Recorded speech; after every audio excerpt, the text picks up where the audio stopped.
చాలా పెద్ద పెద్ద ట్యూనాలు కూడా పడతాయి. ఇవన్నీ చిన్న పిల్లలంట.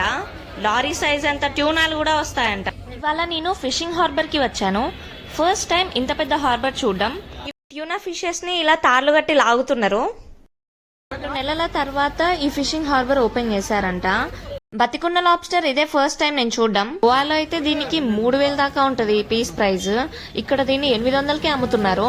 నీమోలో ఉంటది కదా టీ షేప్ సొర చేప, కడ్డీలే ఉంటాయని తెలుసు. ఇక్కడ చాలా రకాల చేపలు అయితే ఉన్నాయి. 2 మనుషులు కావాలి ఆ ఒక్క పీస్ మొయ్యాలంటే.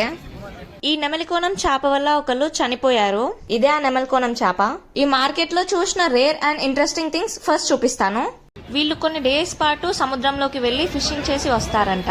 ఫిషెస్ ని వీళ్ళు ఇలా సపరేట్ చేస్తున్నారు. ఏ రకం అయితే ఆ రకం. ఇదే ట్యూనా ఫిష్ వాటర్ లో నుంచి తీస్తున్నారు. ఇలా చాలా పెద్ద పెద్ద ట్యూనాలు కూడా వాడతాయి. ఇవన్నీ యాక్చువల్ గా చిన్న చేపలంట, చిన్న పిల్లలంట. ఇంకా లారీ సైజ్ అంత ట్యూనాలు కూడా వస్తాయంట.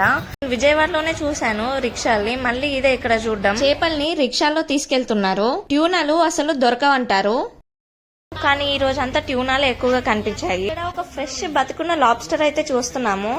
ఇక్కడ దీన్ని కుక్కరయ్య అంటారు. ఈ చేపలు పట్టే వాళ్ళు ఎవరైతే బోటింగ్ కి వెళ్ళి వస్తున్నారో వాళ్ళైతే వీటిని తినను కూడా తినరంట. ఒక రకం పురుగు అని చెప్పేసి, సముద్రంలో పెరిగే పురుగు అని చెప్పేసి కీటకం లెక్క దాన్ని చూస్తారు, దాన్ని తినరు. మనమైతే దీనికి పైసలు ఎక్కువ పెట్టేసి రెస్టారెంట్ లో, ఇంకా గోవాలో అయితే దీనికి వేలకు వేలు చెప్తారు. ఇప్పుడున్న పీస్ కి 3000 అంటారు. చూడండి ఎంత యాక్టివ్ ఉందో. ఇక్కడ నార్మల్ టైగర్ ప్రాన్స్ కనిపిస్తున్నాయి. ఆ కింద ఉన్న టైగర్ ప్రాన్స్ 2500, ఆ బుట్టలో అయితే 2000 అంట. టైగర్ ప్రాన్స్ అయితే చాలా పెద్దగా ఉన్నాయి. ఒక్కొక్కటి జాన అంత సైజ్ లో ఉన్నాయి.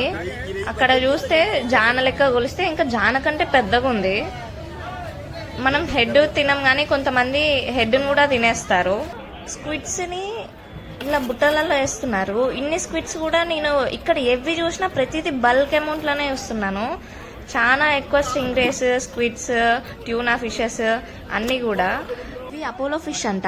చూడండి వాటి హెడ్ దగ్గర కొంచెం పెద్దగా ఉంది. మన కత్తులు ఉంటాయి కదా, కొబ్బరి బొండాలు నరికే కత్తులు, అలానే ఉన్నాయి. వీటిని మనం రెస్టారెంట్స్ లో ఎక్కువ తింటాము. అయినా పీతలు అమ్ముతున్నాడు, బ్లూ కలర్ క్రాబ్స్. ఇదేదో నేను ఫస్ట్ టైం చూస్తున్నాను. ఏదో పురుగులా ఉంది, లాబ్స్టర్ టైప్ లో ఉంది.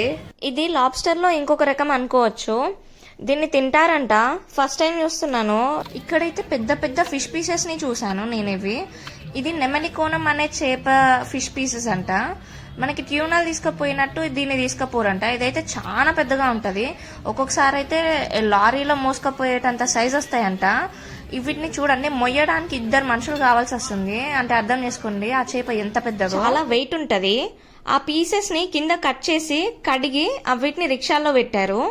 యాక్చువల్ గా పెద్ద చేప అందరూ కలిసి కొంటారు. దాన్ని వేలం వేసుకునేసి మళ్ళీ ఆ ఫిష్ పీసెస్ ని కట్ చేయించి ప్యాక్ చేసి అమ్ముతారు వేరే కంట్రీస్ కి. నెమలికోణం అంటే ముక్కు పొడవుగా ఉంటది కదా, సూదిలాగా. వాటర్ లో చాలా ఫాస్ట్ గా ఈదుతుంది. నెమలి పింఛం విప్పితే ఎలా ఉంటదో ఈ చేప పైన ఫిన్స్ దగ్గర విప్పి చూస్తే నెమలి పింఛం విప్పినట్టుగానే ఉంటది. అందుకే దీన్ని నెమలికోణం చేప అంటారు. ఇది చాలా పెద్దగా పెరుగుతాయంట. రీసెంట్ గా వైజాగ్ లో ఫిషింగ్ కి వెళ్లిన అతను నెమలికోణం ఫిష్ కి గాలం వేశాడంట. ఆ ఫిష్ పెద్దగా ఉండడం వల్ల అది అతన్ని వాటర్ లోకి లాక్కెళ్ళిందంట.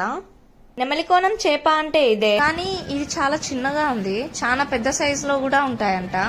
ఇందాక కోసిన ఫిష్ పీస్ అయితే అది చాలా పెద్ద నెమలికోణం ఫిష్. ఇది స్టింగ్ రేస్ ఉన్నాయి. ఇక్కడ చాలా స్టింగ్ రేస్ అయితే ఉన్నాయి. వీటిని కూడా ఇలా రిక్షాలో తీసుకొచ్చారు. ఇవి అయితే మనం తినం గానీ వేరే రాష్ట్రాలలో కంట్రీస్ కు ఎక్స్పోర్ట్ చేస్తారు. ఇవి అంతర్వేది ఫిష్ మార్కెట్ లో ఒకసారి నేను చాలా పెద్ద స్ట్రింగ్ రే అయితే చూసాను. సండేస్ అయితే చాలా రష్ ఉంటది ఇక్కడ. 2 months తర్వాత ఓపెన్ చేశారంట. 2 months ముందు ఈ హార్బర్ క్లోజ్డ్ ఉంది. బ్రీడింగ్ సీజన్ అంట చేపలకి, అందుకే అప్పుడు ఫిషింగ్ కి వెళ్ళలేదు. ఇప్పుడు సెప్టెంబర్ టైంలో ఎక్కువ పడతాయంట. అండ్ చాలా పెద్ద పెద్ద ఫిషెస్ కూడా పడుతుండొచ్చు. అప్పుడే సీజన్ అంట. ఆగస్ట్ నుంచి సెప్టెంబర్ లో పడతాయన్నారు, కానీ సెప్టెంబర్ లో అయితే ఎక్కువ ఫిషెస్ చూడొచ్చు. చాలా రకాల చేపలు అయితే ఉన్నాయి. డాక్స్, సొరలు అంటారు ఇక్కడ. మైబిలి, కొమ్ములు, కల్లపార్లు, అద్దంపార్లు, గులిమిందెలు, అప్పాలు, తర్లావులు, తిగరాళ్ళు, చాక్రోయలు, ఇట్లాంటి అన్ని కూడా అమ్ముతారు ఇక్కడ. నెలలు అయిన తర్వాత గంగమ్మ జాతర వేసిన తర్వాతే వీళ్ళు ఇలా బోట్స్ తీస్తారంట. ఇక్కడ ఎండు చేపల్ని ఇలా ఎండబెట్టారు. చాలా రకాల చేపలు ఉన్నాయి ఇందులో కూడా. నాకైతే ఒకటే రకం తెలుసు, పొడుగ్గా ఇట్లా కడ్డీల్లా ఉంటాయి కదా అవే. సముద్రపు చేపలు కాబట్టి ఇలా చాలా రకాలైతే కనిపిస్తున్నాయి. ఇందులో వీటిని ఏమని పిలుస్తారో కూడా తెలీదు. వాళ్ళని అడిగితే చెప్పారు ఇట్లా పిల్లడుగులు అనే చేపల్ని ఎండబెడతారు అని. ఇక్కడ అదొక రకం అయితే లేదు, చాలా రకాలైతే ఉన్నాయి. ఇక్కడ పీతలు కొంచెం తక్కువగానే ఉన్నాయి. నేను అంతర్వేది ఫిష్ మార్కెట్కి వెళ్ళినప్పుడు అయితే చాలా పీతలు పడ్డాయి. అక్కడైతే కుప్పలు కుప్పలు పోసేసి దాన్ని వేలం వేస్తారు. ఇంకా ఇక్కడైతే కొత్త రకాల చేపలను అయితే చూస్తున్నాను. ఆ పొడుగ్గుంది ఈల్ టైప్ లో అదొక చేప, ఆ మచ్చలు మచ్చలు ఉంది, అది పఫర్ ఫిష్ లెక్క ఉంది, ఉబ్బుతుంది అనుకుంటా. ఇంకా చూడండి ఇక్కడ స్క్విడ్స్ అయితే మళ్ళీ వచ్చాయి. వీటిని ఇట్లా పెద్దగా ఈసారి రిక్షాలలో మోసుకొచ్చేసి రిక్షా నుంచి వేస్తున్నారు బుట్టలలో. ఈ పోగు అయితే ఆమె 300 అన్నది. ఆ మొత్తం కలిపి ఆ చాట్లోనే అంతా 300 అంట.